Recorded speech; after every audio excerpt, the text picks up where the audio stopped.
نحمده ونستعينه ونستغفره ونعوذ بالله من شرور أنفسنا ومن سيئات أعمالنا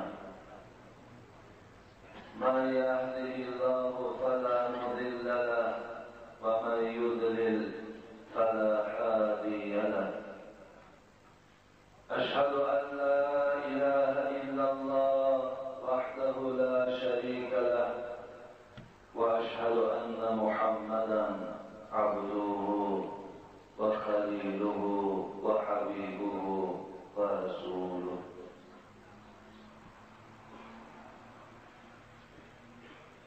أعوذ بالله من الشيطان الرجيم يا أيها الذين آمنوا اتقوا الله حق تقاته ولا تموتن إلا وأنتم مسلمون يا أيها الناس اتقوا ربكم الذي خلقكم من نفس واحدة وخلق منها زوجها وبث منهما رجالا كثيرا ونساء فاتقوا الله الذي تساءلون به والأرحام إن الله كان عليكم رقيبا يا أيها الذين آمنوا اتقوا الله وقولوا قولا سديدا يصلح لكم أعمالكم ويغفر لكم ذنوبكم ومن يطع الله ورسوله فقد فاز فوزا عظيما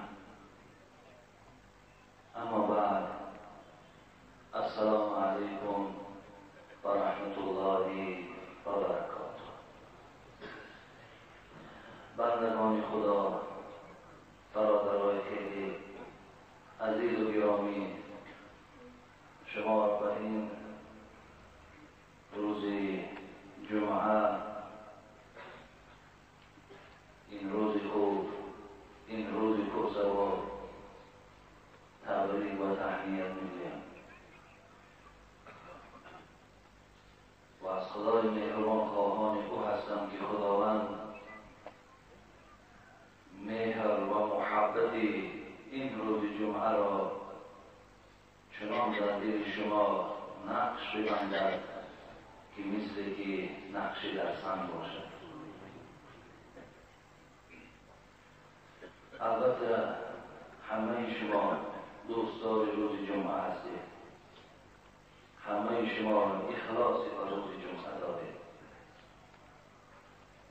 بازم میخوام که شما اخلاصی به این روز دارید، اخلاصی به این عبادت دارید، شما محبتی به شنیدن سخن خدا دارید، محبتی و زیارت اهل علما دارید. خداوند این گونه مهر، این گونه اخلاص شما را تا دم آخر از شما خدا جدا نکرده. رود مؤمن از این دنیای پرشور، رود مؤمن از این دنیای پرشور و طاعتها و خلوتخانه کور. و او قرآن به هم آنجا درآید و طاق جانبی سر می‌براید. درآید طاعت و صوم و صلاتش، همه خیر و سخا، حج و زکاتش. شود همراه او از جانبی راست، دل آسان می‌کند او را به هر خواست.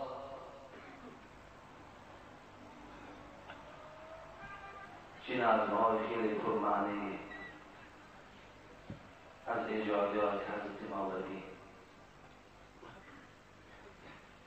که حضرت آخر رو میگویند بکن جهل ای پسر در حاصل نور، که تا گردد منور خانه گور. برادران عزیز و گرامی، همه ما و شما فراموش نکنیم که بغیر این خانه هایی که در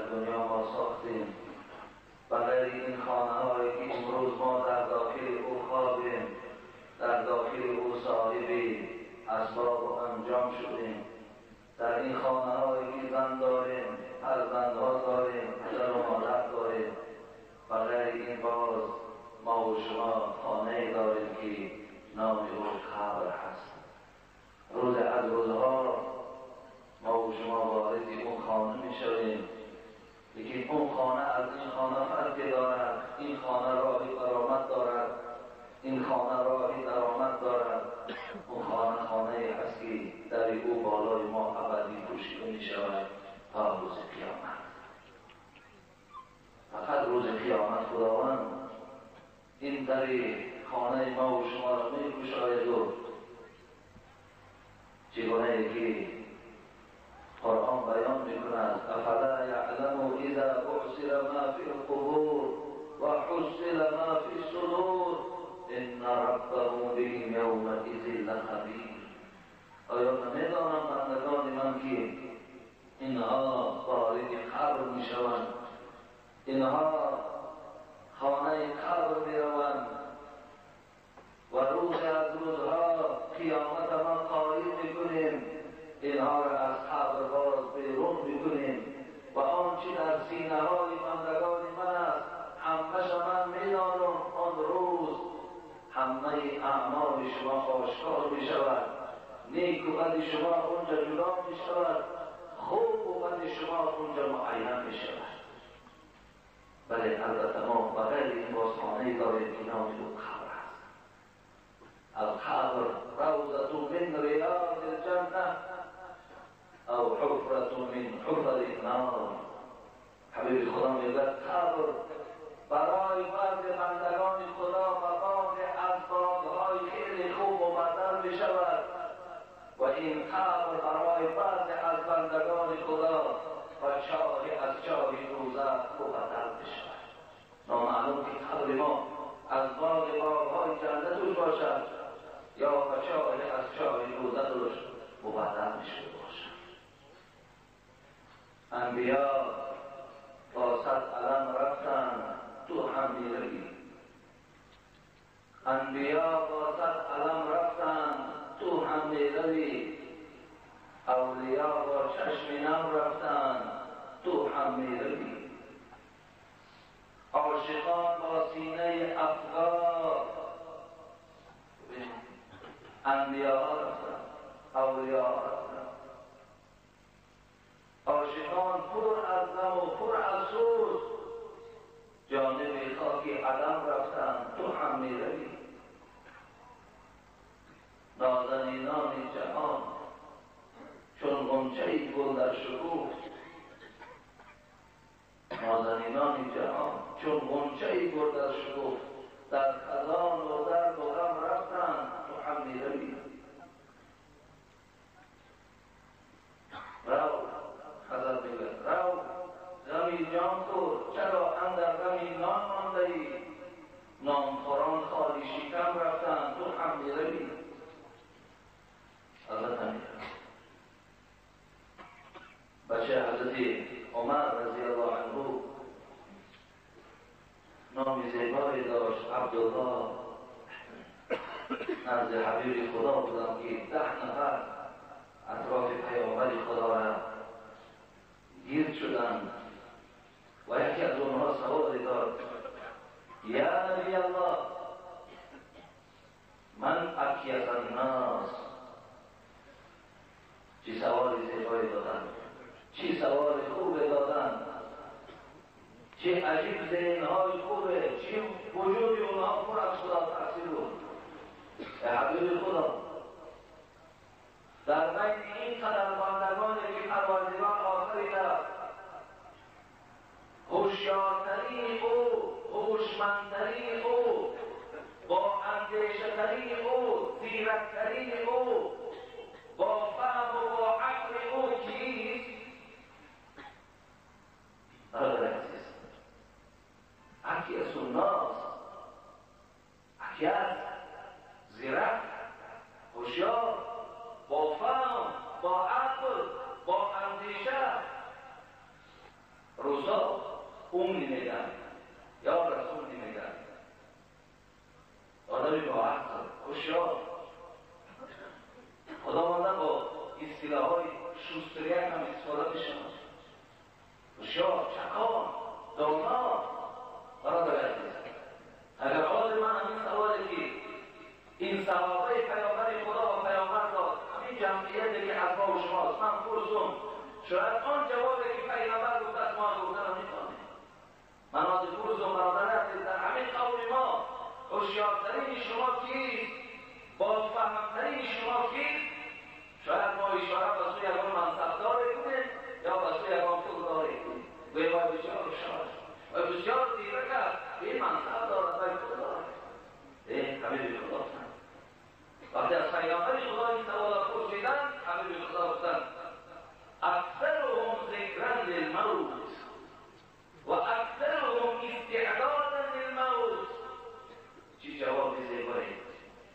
جواب خوبه.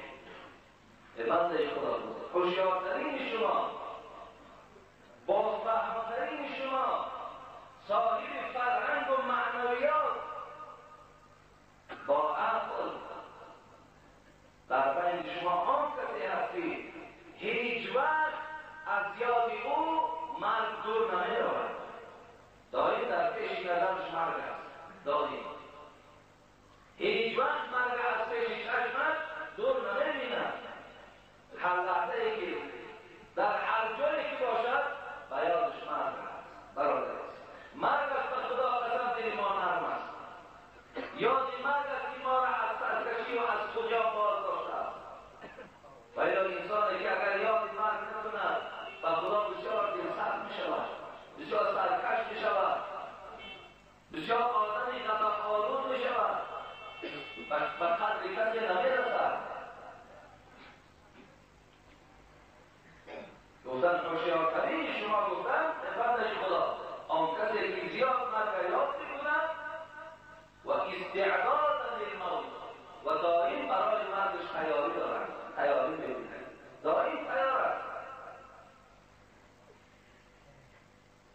خداوند ما را از جمله همون بندگان گرامی، از جمله این بندگان با فهم باشیم، بندگان با اندیشه باشیم، بندگان هوشیار خدا باشیم و هیچ وقت از یاد ما این مرگی صدای ملکوتی پروردگار کل نفس ذائقة الموت، همه شما لذت مرگ میچشید، خداوند این یاد مرگ از ذهن ما دور مگرداند و خدای مهربان دعا میکنیم که برای ما چنان توفیق دهد که همیشه تیاری برای مرگ داشته باشیم و خدای مهربان چنان عملهای برای ما نصیب گرداند که ملائکه ها تتنزل علیهم الملائکه الا تخافوا ولا تحزنوا وابشروا بالجنة التي كنتم توعدون. والله سعی ما صدا خدا عاقبتمون را بخیر کن، ایمانمون را با سلامت نگه دار.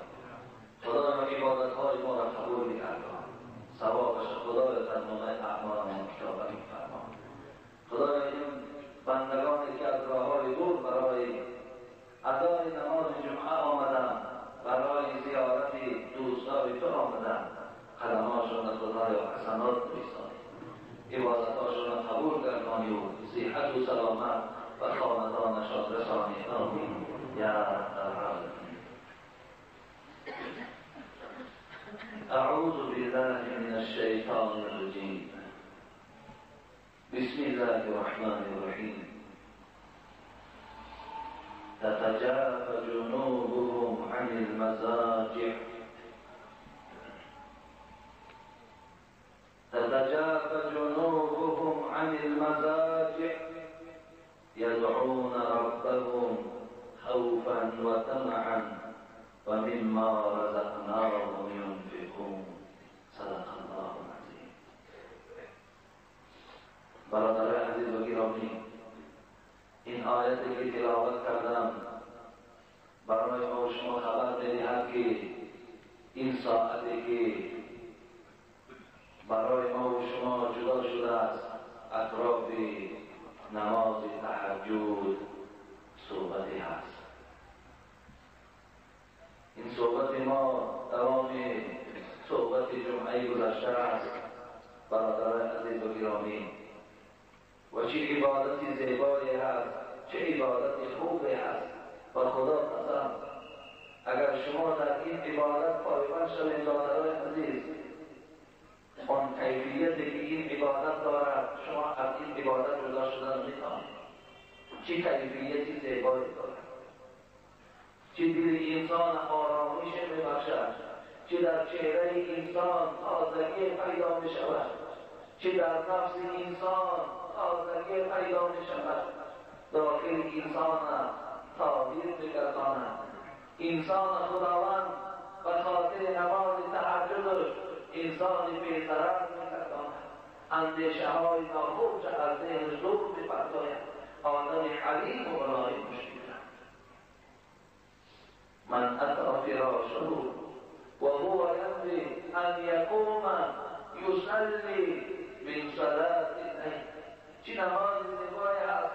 پیامبر خدا میگوید شما نماز عشا را خواندید، نماز صبح را خواندید و بعدا رفته پای به طهارت وارد جایگاه خوابتان شدید. خوش به حالتان داده عزیز، پای به طهارت در جایگاه خواب درآمد. آمدی و پای به طهارت در جایگاه که خواب درآمدی، خواب دادن مرگ است. نامعلوم که این خواب تو بیداریش در لحظه است یا در خانه است، نامعلوم. زی خاطر تو پای به طهارت در جایگاه که خواب بود. وقتی که تو در جایگاه خواب درآمدی، پیامبر خدا بود ان ینوی ان یصلی من صلاة اللیل. تعبیرش تو در آنی که پروردگار را من ساعت 2 یا 3 شب میخیزم و نماز تهجد را میخوانم. این نماز نافله که خیلی ثوابش بلند است، اینم میخوانم. و همین یک خواب کرد. فغلبته عینه حتی اصبح. عجیب. عبادت رو ببینید، ثواب عبادت رو ببینید. ولی عبادت رو ما کرده، نیتی او برای تو چی میدهد؟ با نیت تهجد خواب کرد، روز مانده شده بود، روز که جنبیده بود، اعضاهاش خسته شده بود، خوابش بود، چشماش غلبه خواب پوشیده نگه داشت، حتی اصبح ساعتی که بامداد شده است. از نماز تهجد نیت کردگیش محروم بود. ببینید برادر عزیز، خداوند میگوید همون نیتی که تو در جایگاه خواب کردی،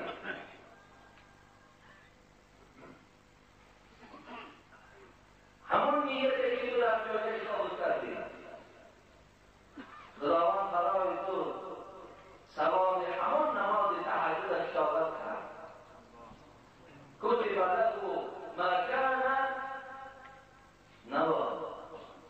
آن چیزی که نیت کردی خداوند ثواب تهجد در نامه اعمال را نویساند. و نومه صدقه علیه من ربه.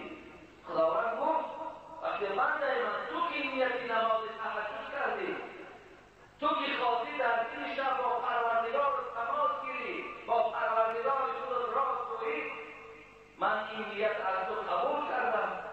تو نماز تهجد خواندی و این 7-8 ساعتی که تو خواب بودی، من در 8 ساعت او برای تو صدقه در راه خدا می‌خواندم.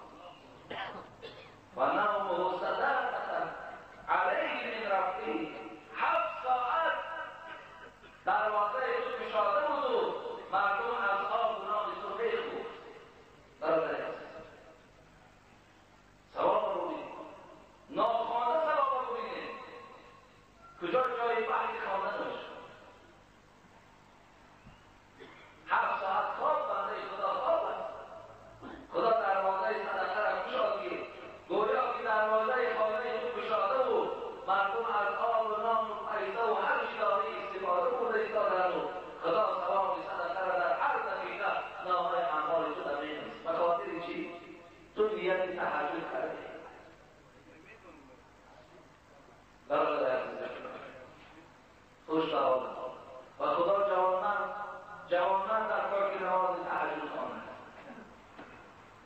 زنی با توفیق و خدا ترس در کار که تهجد خواند.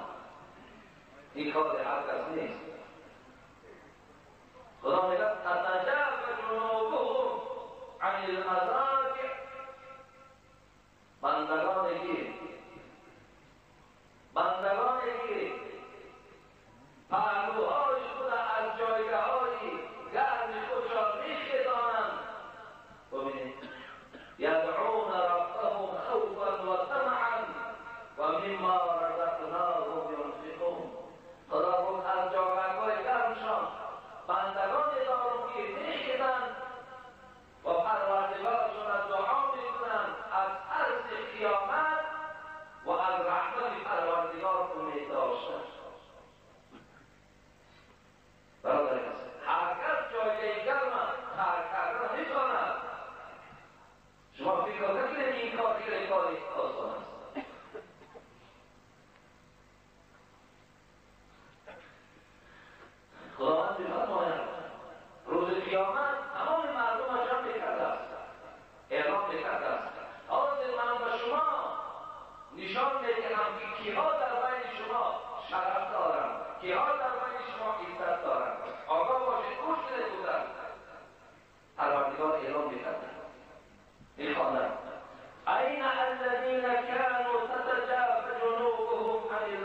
جایگاه گرم خود خیستن و نماز تهجد خواندن و پیش قدم زنن. حیران میشم از جانب پروردگار کجاست اما بنده‌هایی که پهلوهای گرم خود از جایگاه خیزاند و سوی طهارتخانه رفتن نماز طهارت کردن آمدن نماز تهجد خواندن. خداوند چی میگوید؟ میگوید که فیقومون و هم قلیل فیدخلون الجنه بغیر حساب. الله میگوید میآیند لکن یک گروهی اندکی میآیند، خیلی گروهی کمی هستند که پروردگار بغیر حساب اینها را وارد جنت میکنند. به حساب نماز تهجد میخواندگی وارد جنت میشه. از خدا این خواهش کنیم، از خدا التماس کنیم که پروردگار مهر نماز تهجد را در دل شما دارد.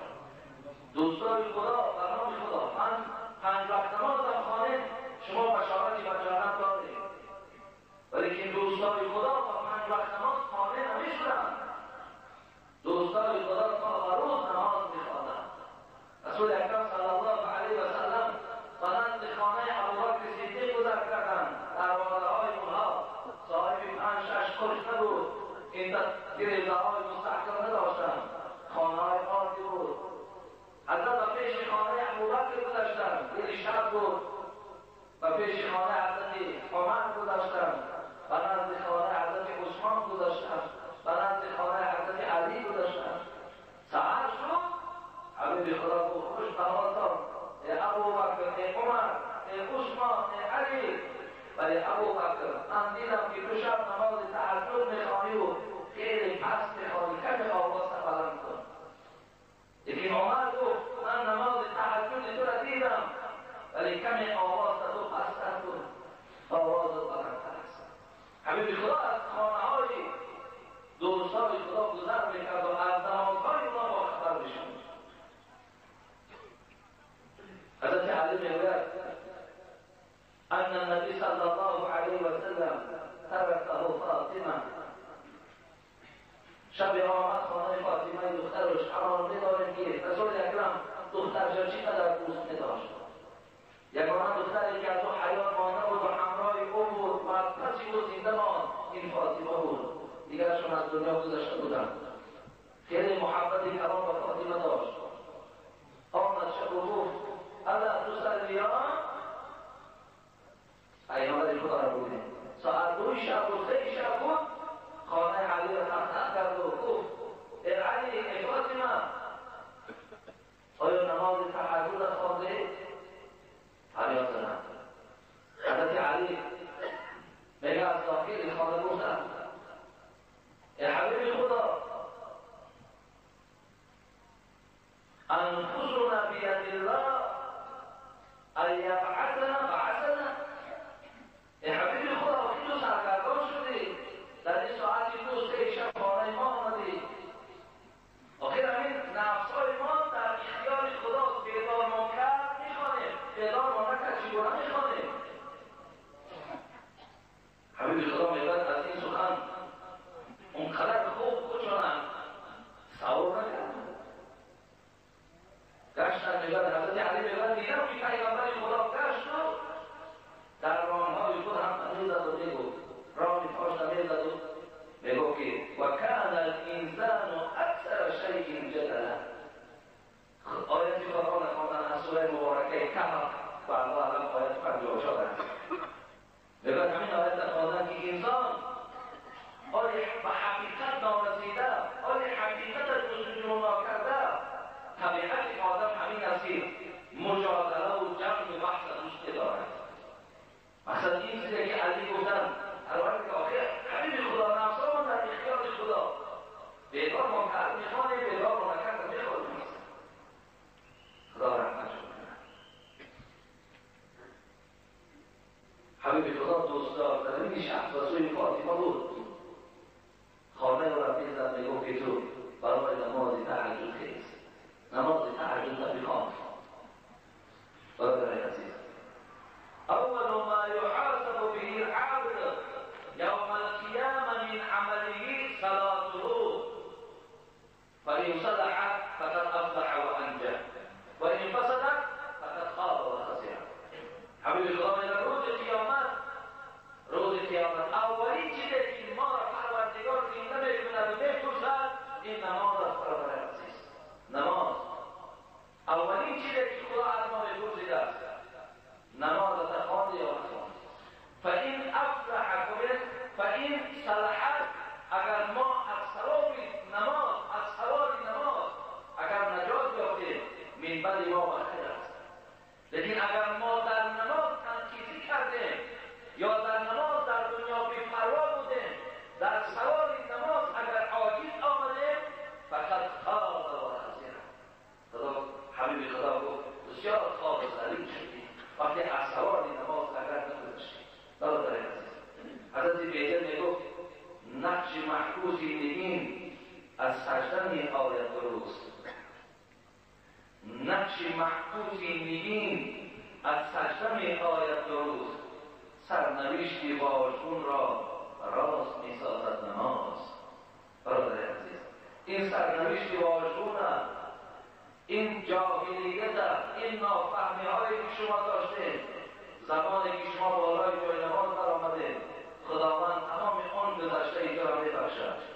وقتی تو بالای جای نماز برآمدی و تو نیتی نماز خواندن کردی. تمام حدیث را گوش کنید.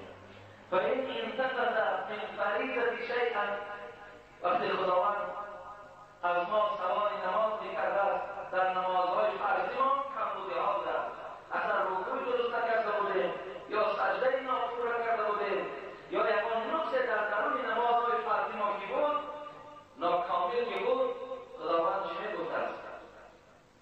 انظروا هل لعبد من تطوع فرشته‌ها تا حال حکم و جنت و جهنم نتونید کمی نگاه کنید آیا بنده من نماز نافله دارد یا ندارد.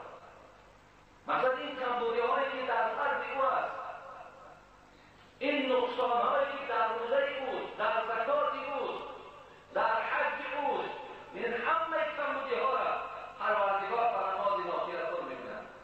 تو تماشا کنید آیا بنده من یگان نماز نافله دارد؟ مراد نماز نافله شکر وضو، شما طهارت بگیرید دو رکعت شکر وضو میخوانید یا دو رکعت تحیه مسجد بخوانید یا نماز تهجد بخوانید، اینا از جمله نافله هستند، از جمله نمازهای زیادتی هستند. اگر شما خوانید ثواب بگیرید، اگر نخوانید شما در پیشگاه خدا و ثواب نخواندن گناهکار نمیشوید، ولی که خواندنش افضل، ولی که پایبند بودنش برای ما بهتر. و یکمل منها ما انتخذ من الفریضه. خداوند میگفت است جواب میآمد است که بله نمازهای تهجد دارد پروردگار، میگفت است همون کمبودی های نماز فرضی شدن از حساب همین نافله ها مکمل سازید.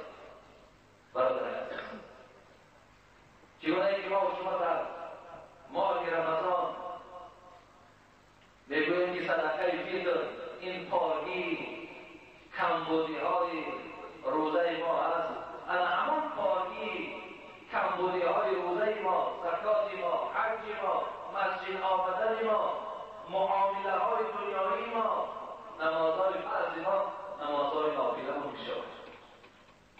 نمازهای نافله که ما و شما میخوانیم. بیایم وسط دیگر حدیث که راوی ابو هریره هست، در صحیح بخاری در باب تهجد است. ينزل الله إلى السماء الدنيا كل ليلة حين يمضي ثلث الليل الأول فيقول أنا الملك أنا الملك. حبیب خدا میگه نزول پروردگار میشود در سیگک اول شب، رحمت پروردگار پایان میشود، نزول پروردگار در آسمان دنیا رحمت خداوند پایان می آمده است و از همین آسمان دنیا در سیگک اول شب پروردگار می گفته است من هستم ملک، من هستم پادشاهی که ملکم زوال نمی شود.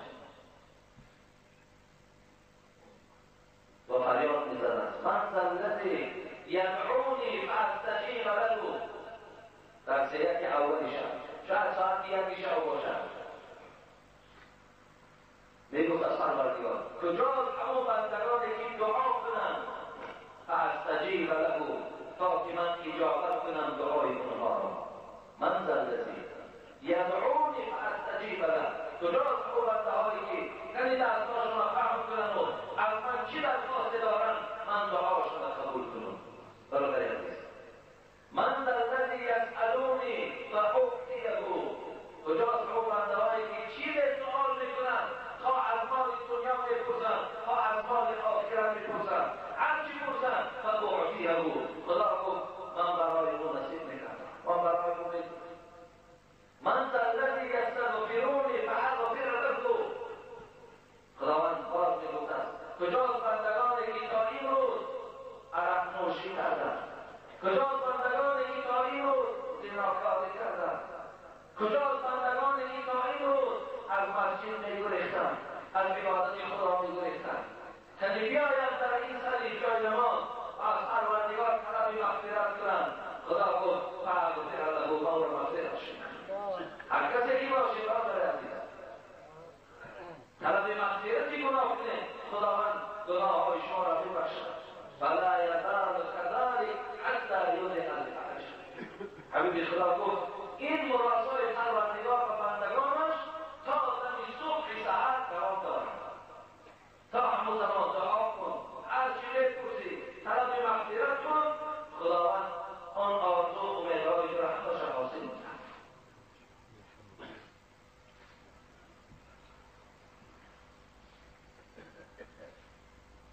در سنن ابن ماجه حبیب خدا میگه قالت ام سلیمان ابن داود لسلیمان یا بنیه. برادر عزیز، پیغمبر میگوید که مادر سلیمان، ما شما میدانیم سلیمان پیغمبر بود. حضرت سلیمان علیه السلام بچه حضرت داوود بود. حبیب خدا میگوید مادر سلیمان و طرف سلیمان گشت و گفت یا بنیه لا تكثر النوم فإن كثرة النوم. مادر سلیمان و سوی فرزند خود گفت فرزند عزیز لا تكثر النوم باللیل، و چند تمام شب و خواب نگذران. چه مادرهای با سعادتی بودند، چه مادرهای خوبی بودند. زیرا این که حضرت گفتند مادر سلیمان فإن كثرة النوم في الليل تترك رجلا فقيرا يوم القيامة.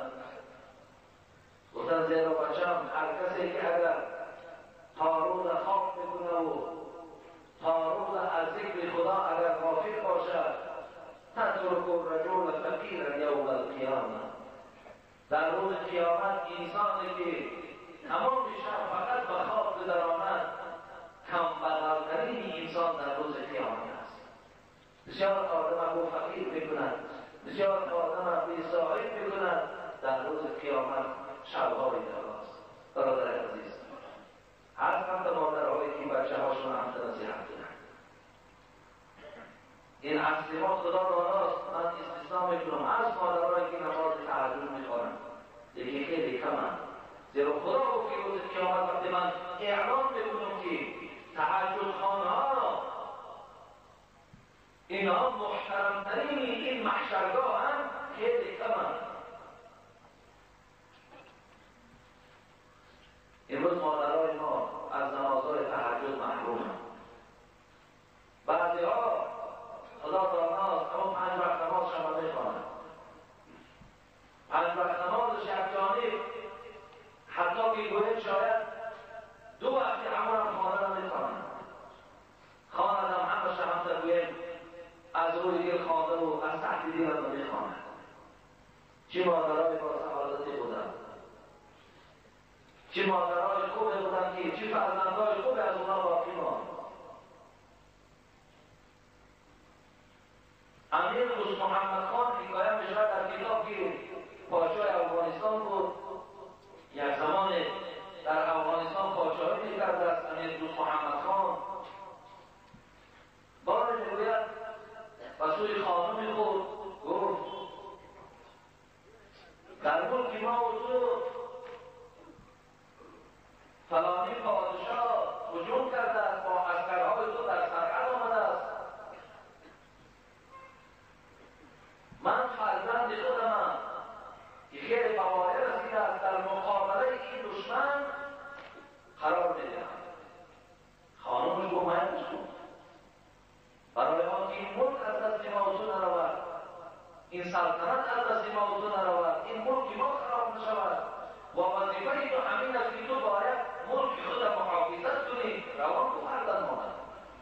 برادر عزیز، مادر عزیز، خانم زن پادشاه بود. نامش خانم نیست، زن خانم میگن. بعضی تصور نکنم که خانم نام باشد، نه نام نیست. فقط مراجعتی بر زنهاشون از خانم میبودن. بعدا فرزند شروان کرد و از بین یک چند روز گذشت که محمد این دوست محمد خان نزد خانمش آمد و گفت یک خبر خیلی غم انگیزه. گفت چی خبر است؟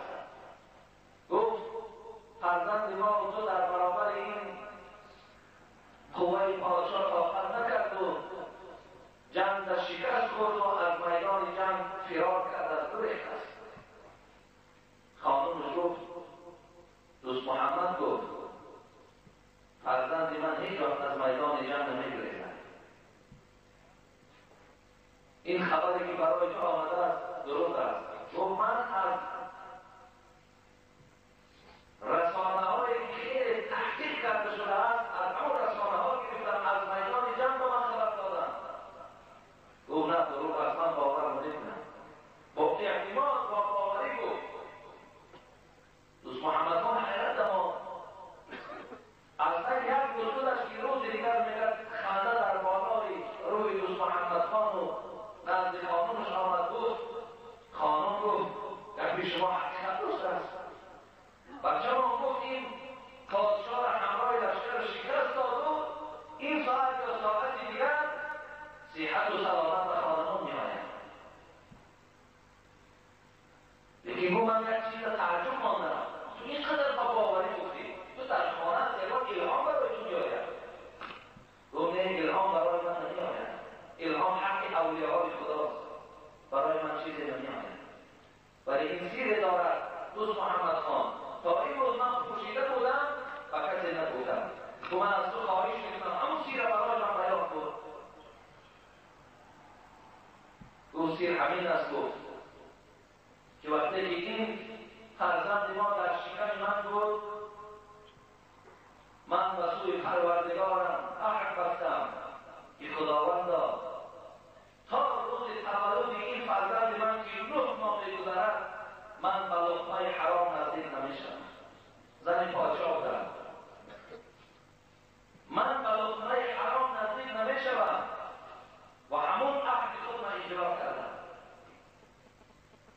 دوم اینکه هرگاهی که این فرزند من گریه میکرد برای شیر،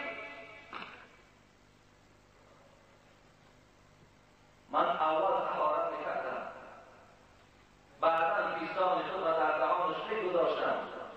تا زمان شیر را تمام کردم فقط زبان من الله اکبر میگفت، سبحان الله میگفت، لا اله الا الله میگفت و بالای سر این فرزند رو در سرم پهن کردگی و از خدا زاره میکردم که خدایا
عقیده های ایشان، عقیده های خاص تمام دنیا اسلام را فرا گرفته است. بگوید مادرم آنقدر دوستو می‌داشت که من خود را حس می‌کردم، سخت دوستو می‌داشت، ولی در تو کار به نهایت بالای من تحقیر بود. گفتم چی بود؟ گفت برای نماز اگر سهلگرایی می‌کردم، یعنی در نمازم اگر بی‌پروایی می‌کردم، هیچ وقت من مادرم نمی‌گذاشت که من سهلگرایی در نماز کنم، بی‌پروایی در نماز کنم. حتی گاه وقت نماز عشا را ناخواسته بچه بودم، خواب می‌کردم، از خواب شیرین بیدار می‌کردم، گفتم به دکان می‌بود. برادر عزیز، مادرم ببینید، دلسوزی مادرم ببینید. دوم من اگر با یکان بچه کم بغلی در کوچه اگر یکان جنجال می‌کردم یا یکان این اونها را اذیتی می‌دادم، دست من می‌گرفت می‌برد پیش همون فقیر بگو از عذرخواهی کن. من عذرخواهی می‌کردم. این معامله مادر من، این دعای نیک مادر من امروز ابوالحسن ندوی کرد. برادر عزیز، انا معامله مادر سلیمان علیه السلام. سلیمان هم میگه که بچه شبی درواز خواب نکن، یکی شب تو با عبادت بذارم. آخه مادر یادی یا پدر یادی اون نمازی که اون بچه تو میخواند اون سراسر برای فایده جان دوست ادانی، او فایده جان دوست، او برای هم عزت دنیای تو هم عزت آخرت دوست. تو وقتی بچه تا دعوت کرده میکنی که بچه تو را ببیند که خود تحجد میخوایی. برادر عزیز انا این بود مادر آمدن، این بود از که برای فرزندانشان داشتن. امروز مادرهای ما به شما خدمت داناست، فرزندش گریه دارد از پیش تلویزیون دور نمیرود، داد میگه فریاد میزند، با وقتش شیرش میدن، نه آبش میدن، چشمش هست تلویزیون رو میدن. این از معامله امروز مادرهای ما با فرزند باشد. پس فردا که خراب شد، بچه که سرکش شد، بچه که اطاعتش نکرد، بعد دادگاهش میبرد بچه من مرا گوش نمیکند، آبش کردم. آب کجا میکنی خودت آب شده ای؟ خودت آب شده ای، خیلی تربیه تو. و یک آب کردن دنیا گلستان شد. تشدانی که تو فرزند آب کنی، تا اول زحمت بکش، مهنت کن، همه کوشش به خرج ده. وقتی ناپسندی کرد مرحمت فرزند آب کن. دیگه آب حق آب کردن نداری، آب کش کرد. این برای اصلاح بچه ها آمده است.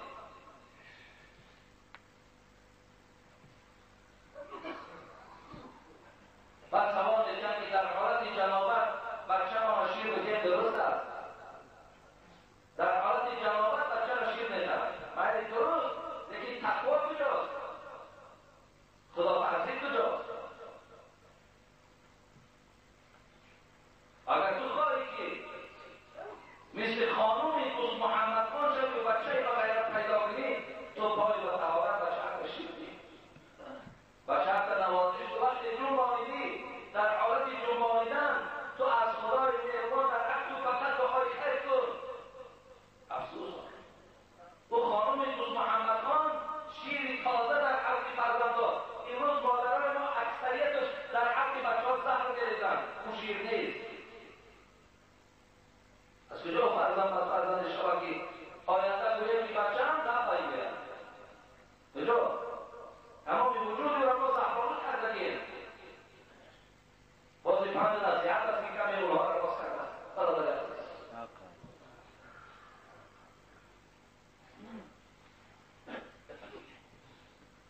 مادر عزیز سلیمان گفت شب خوابی دراز نبود، شب یکی اونجا به عبادت بدران، زیرا که هر کسی که اگر شب کندن به خواب بدراند تترک رجل فقیرا یوم القیامه، روز قیامت بسیار آدم فقیری، بسیار آدم ناداری، بسیار آدم بی کسی در روز قیامت وقتی همه شب تو فقط به خواب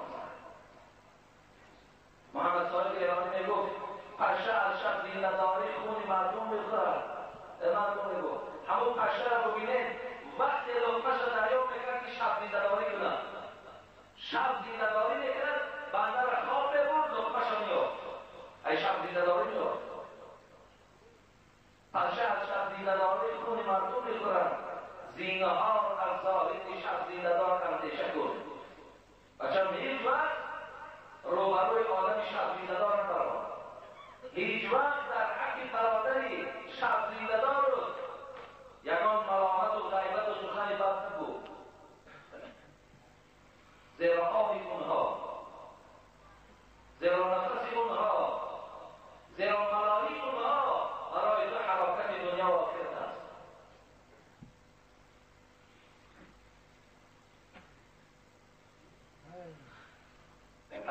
عایشه مادر ما میگوید که دائم همراه حبیب خدا بودن، دائم با پیغمبر خدا بودن.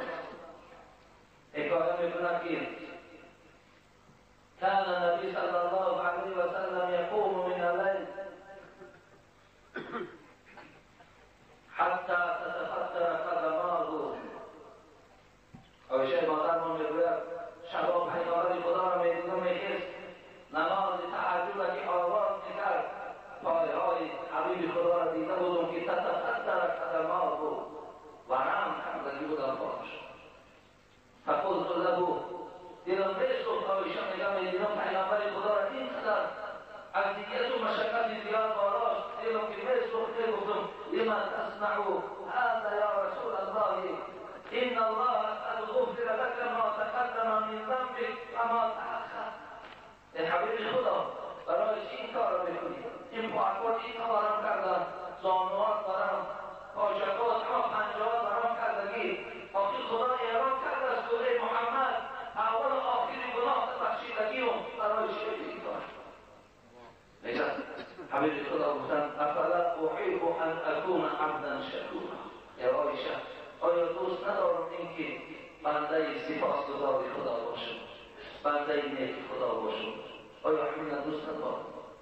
برای چی ما دوست نداریم برادر عزیز؟ برای چی ما دوست نداریم بنده با سپاس خدا باشیم، بنده با شکر خدا باشیم؟ برادر عزیز ما افتخار نکنیم که 5 وقت نماز داریم و تمام حق بندگی ما تمام شد. اگر قسم به عزت خدا همون 50 وقتی که در شب معراج وظیفه ما و شما فرض شده بود، همون 50 وقت که ما میخوانیم قسم به نام خدا در برابر یک نعمت خداوند همه ای ناشید است. یک نعمت خدا اینقدر نعمتی که خدا داده است، شبانه روزه که عبادت کن تو نعمت خداوندی را به جا آوردن میتوانی. در حمد تو اگر سری هر موی زبان کنم، خدایا حمد تو را ستایش تو را هر موی حال سر من زبان داشته باشه و ذکر تو را کنم. در حمد تو اگر سری هر موی زبان کنم، هر عضو را به ذکر اگر صد دهان کنم، از اشتیاق قادم محشر خلال کنم، خونابهات هر سری وجدان روان کنم، اینها کم از کافی نگوید جهاد کرد. از دیگر نگاه کنم از خرچش شد خون رو بداره عزیز، از بعد خوستن تا سهر اگر سر در سرده باشد تو در برابر نعمتهای خدا دادگی این عبادتی تو چیزی نیست، ولی که شرفی تو را قدر تو را پیشگاه خدا در این قرار بکنه. رسول اکرم میگن جبرائیل نزد من آمد و برای من گفت یا محمد عیش معشی فإنک میت، زندگی کن آن را که میخواهی و درست این که تو مرده هستی. زندگی کردن بگیر، یعنی طرز زندگی کن که بعد سر تو افسوس تو همه خورد همه زندگی کنی. اصلا شما هم همچنان زندگی کنید دادر عزیز که بعد سر شما نگویم که خوب شد، نگویم که خست کم جهان پاک، نگویم بلکه گویم این خیلی انسان هم، این در انسان شریفش، این در انسان خوبش خیلی در بین مردم خدا کم است. دل مردم از او نامدار کنید. وعمل ما شئت فإنک مجزی به. حضرت جبرائیل گفتن عمل کن ای محمد آن عملهای را که در هر یک عمل پیشگاه خدا در تو مکافات و جزا میگیری. عمل خوب کنی جزای خوب، عمل بد کنی تو عمل بد از حقیقت ثابت میشود. این اشاره به سوی ماست. و احب من شئت فإنک مفارقه. دوست بدار شخصی را که از او جدا نمیشوی، مراد الله است. این دوستایی که در دنیا داری از دنیا جدا نمیشوی، لیکن از دوست اساسی این وقت جدا نمیشوی. در دوامش باید چی گفتن؟ گفتن که شرف المؤمن ان شرف المؤمن قیام اللیل. شرف مؤمن، عزت مؤمن این قیام لیل است، این شخصی مداری است. و عزه استغناءه عن الناس. و عزت شما این چی هست؟ این در بین مردم شکایت نکردن است. از ناداری خدا شکایت نکنید. حتی اگر در حدیثا میگه یک دندان کاوک داشته باشید در بین مردم شکایت نکنید که من نادارم، من ندارم. این باری را نشان میده است. حضرت عبدالله بن مسعود میگه ذکر عند رسول الله صلی الله علیه و رجل.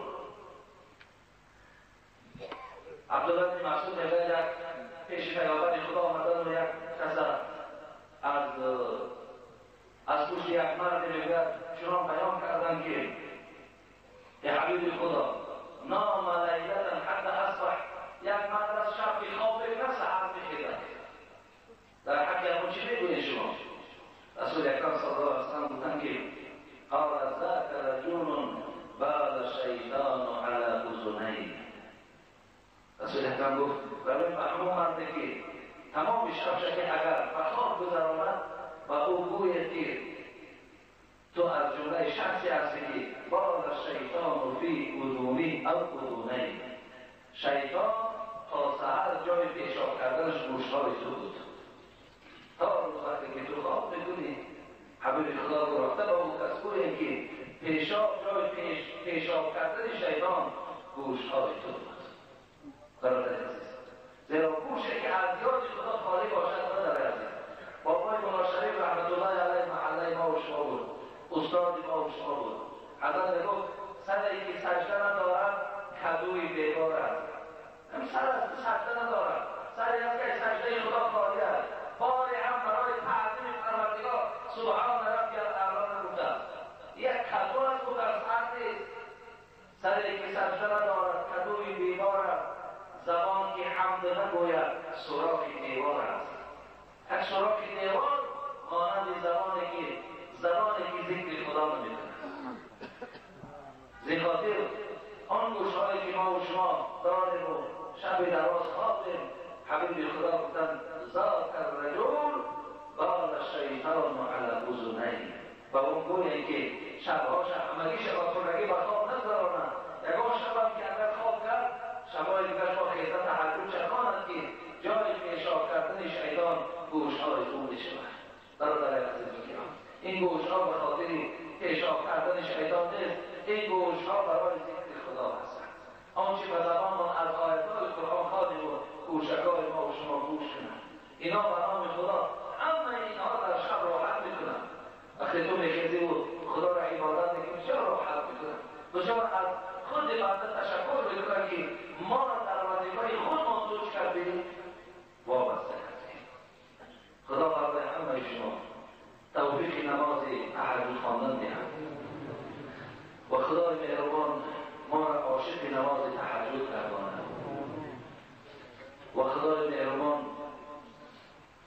آن ثواب‌هایی که در نماز تهجد است در نامه اعمال ادا کردگی ها کتابت بفرمایید. خدایا من بعد آنی که بنده های تو ثوابی که نشونیدن، فضیلتی که نشونیدن، خدایا اینا را از جمله بندگان گردان که از جاگه های گرم خودشان خیزن و عبادت تو را کنن و برای خودشان راحتگاه در جنت آماده کنن. ربنا تقبل منا انك انت السميع العليم وتب علينا انك انت التواب الرحيم آمین یا رب. برادر عزیز، روز یکشنبه خدا خواهد ما اینجا در همون معرکه‌ای که گفته بودیم مجلس خیر، مجلس ذکر با جمع قاریای برادرای ما که میآیند، دامله‌های عزیز که میآیند، انشاءالله مجلس ما و شما را گرم میکنند. فقط به خاطر محبت بر پیامبر، به خاطر محبت بر خدا ما این مجلس و این نشسته روز یکشنبه آغازش ساعت‌های شهر 9:30 آغاز میکنیم تا پیشین. از همه شما خواهش میکنم که همان روز برادرایی که از همین شهر هستیم یا اطرافای نزدیک هستیم همین نزد ما نشینیم. اینجا در مهمان ها میآیند، برادرهای رهگاری میآیند می‌نشینند. هر کسی مهمان هایی که از راه دور میآیند این بین آنها میگیرند. از آن جمله مهمان‌های دعوت شده ما هم خیلی زاییدن، خیلی زیادن. شاید 2-3 صفحه یعنی اول برادرای دانباها بگیرن. خب و همراه هم جای نمازها باشد، جای نمازها بیاریم. از این عبارتهای نوی که ما کردیم از جای نماز خالی هم اگر تا من این تمام نکنیم و تا همه صورت شکیده دارم مثلا ایپای جای نماز داشتن نشم به خاطر که یاد جای نماز ها رو پرتویم و باز همون تعبیر و باز همون شاید با بعضی ناخوبی ها شد. به همین خاطر هر کسی که اگر قوت و استطاعت دارد اما پلس است هر چی که باشه آورده در همجا میپرتویم بالا شده نماز میخوانیم. لازم در کار باشد گرفته همراه تو بر لازم در کار نباشد همینجا بالا شده نماز میخوانند در حق داریم دعا میکنند. هر کسی که مثلا استطاعت دارد شرایط دارد برای همین 4 جایی که من کردم حاضر از جای نماز اونها خالی هستند. و این خاطر دست باشید شرایطات با باشد میادیم میپرتیم نباشید هم انشاءالله تا روز با از همسایه داری ها ما جمع بکنیم یعنی چی میپرتویم.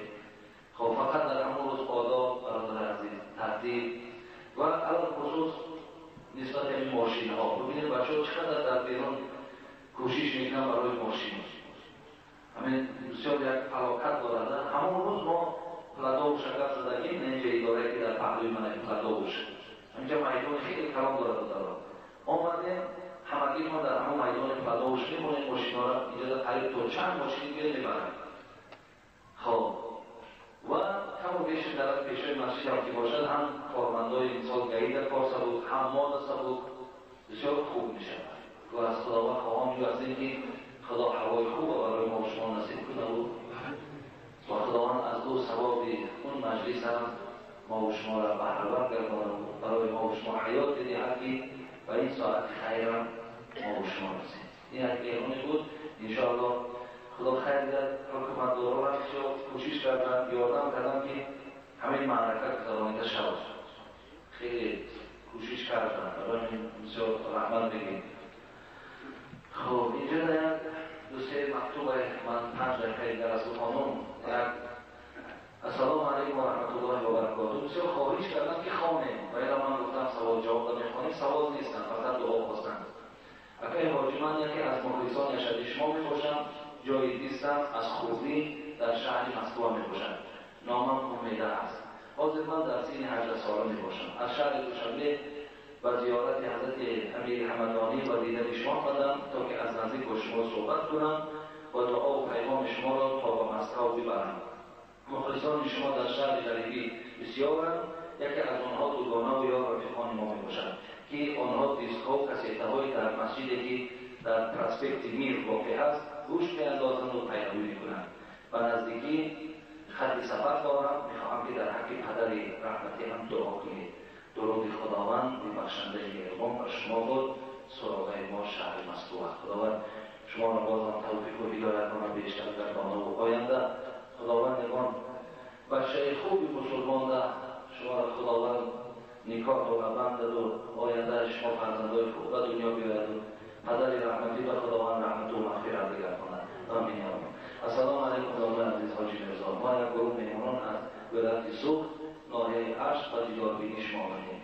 از شما خواهش داریم که در حق مردم ناحیه اشت دعا بگویید. با احترام مهمانان از ناحیه اشت و شما حاجی عزیز از درگاه خداوند متعال صحتمندی می‌طلبیم. خدا خدمات شما را حسنات نویسه و این عبادت خدا ای شما قبول گرداند و صحت و سلامت شما را به خاندان و رسانتان می‌دهد. خب السلام علیکم دامن عزیز. ما یک گروه ختم کنندگان و نزدیکی امتحان خارجه داریم. از شما و از حاضرین نمازگزار التماس دعا داریم. خدا شما را کامیاب گرداند و خدا هم درس‌هاتون و هم توفیقتان خداوند برکات نصیب کند. آمین یا رب العالمین. خب السلام علیکم دامن محترم حاجی مرزا.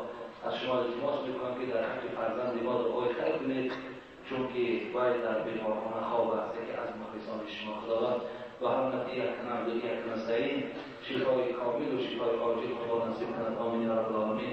یک برادر دیگر ما محمد نبی که از ما درخواست دعا کردن خدای مهربان عمرش دراز کنه و همش صحت گردانه و گذشتگانش خدا رحمت و مغفرت و همه آرزوهای نیکی این محمد نبی را خدای مهربان حاصل گردانید آمین یا رب العالمین. اینجا در حق مرحوم بابای کریم از طاقه کفر اینجا یک مبلغ داده از بابای حاجی کریم بودن، خدا رحمت و مغفرتشون کنه. در حق برادر استاد جولخان، برادر ما یوسف که جوان 27 ساله است، در مرد 14 خود جمعه جنازه‌اش خوانده بودیم، خدا رحمت و مغفرتش کنه. برادران بختیار و محمود، حاجی طلا، حاجی خالد، حاجی حکیم، حاجی عبدالجبار، اسکرشاه، بختیار، شامد، حاجی قلبیشاه، حاجی محمد علی برای روز مولود خدمت کردند. خدا این کارشون دارد. خیلی مبلغ گذاری کردن که تا که همون روز برای ما سبکی ها شد و دیگر برادرهایی که البته اینجا باز هم اونا هم دستیاری دراز کردگی هستند. خدا عمر دراز و دولت باشند. خداوند باز هم برکات و خداوند از شفاعت این پیامبر در روز قیامت نصیبشون می‌کردند. برادران از رسیه دعا خواستند. حاجی خیزری واحد بیمار است، دعا خواستند. استاد سفر خدمت کردند، دعا خواستند. من برادر ما استاد سفر می بلند آوازار همش در زمینه ما استاد سفر خدا عمرش دراز کنه و همیشه نصیحت و سربلندی داشته باشد. برادران از مغیرت زنش بیمار است، دعا گفتند. حاجی نعمت الله دعا خواسته است. یک برادر از بدخشان دعا خواستند. برادر دیروز مهمانها را به عهده داشت. برادران زبردست خدمت کردند در روز مولود و جای نمازها هم مردمه اعلام کردیم. انشاءالله جای نمازها شد گفتیم. اینجا برادر ما زبردست هم در خطای برادرها خدمت کردن برای این روزی خیر گرفتن مولود پیامبر خدا. و یک برادر دیگر در بدخشان داریم، نه اونجا به کار رفته است. خداوند اون برادرم عمر دراز و تنگی صحت نصیب کنه. همه این برادرهایی که اینجا نامهاشون نخواندیم، مراد و مطلوب‌هایی که دارن با فضل کرمش خدا حاصل کند. و برادر ما دین حاجی قیوم هم از شدنا و دعا خواسته بودن، فراموش کردیم. خدا بابای حاجی هم در حفظ امانش نگه داره و برادرهایی که در صندوق خیریه احسان میکنن خداوند مال و دولتشان را زاید گردانید و با صحت و سلامت بر خاندانشان رسانی. آمین. ان شاء الله